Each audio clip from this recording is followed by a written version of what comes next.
Turning now to yet another sign that the Geauga Lake we've once known is long gone. Today, Air Tracker 5 captured another building being demolished on what was the SeaWorld side of the park.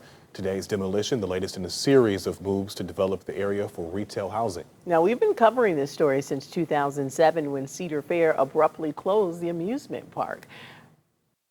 We're less than 10 minutes from the park, and there's a lot of families that we talk to and in our neighborhoods that all go and bring their kids. The park's owners at the time acknowledged the history and promised something new. 13 years later in 2020, something new was promised again. Industrial commercial properties bought land on the Bainbridge side, envisioning a restaurant and entertainment district. And in June of last year, we brought you an in-depth story with a developer who promised we'll feel the nostalgia for the now gone park. I want to make sure people know that the Geauga Lake nostalgia, we're going to try to build towards that. It's not going to be roller coasters, but you're going to see bits and pieces of history throughout this development.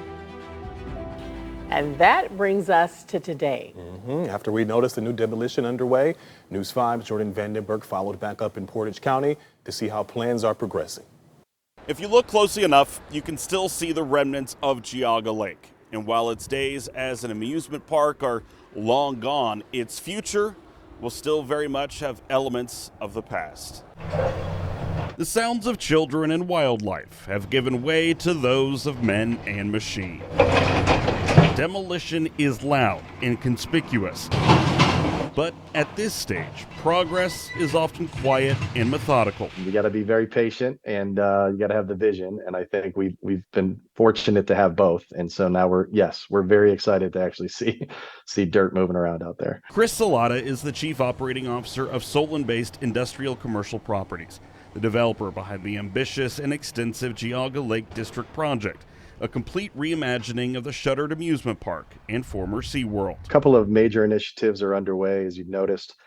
The first is the demolition. We've been at it probably since the fall of 21, so we're going on a year and a half of that work, and we probably have another 6 months left. As you can imagine, there's quite a bit in the ground from the former amusement parks. Part of the ongoing demolition includes the former shark encounter exhibit, whose walls are more than 4 feet thick.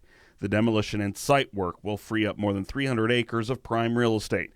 The plans behind some additions have already been announced, including Menards, Meijer, 300 apartments, and more than a dozen high-end single-family homes.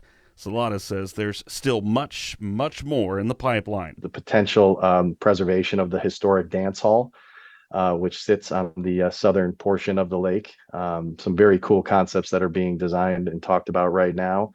And then finally, we're working on a transaction that could potentially add a ton of really cool lakeside amenities to the project and potentially open up the lake for public access. Solana says rising interest rates and lending crunches have presented some challenges, but they have since stabilized.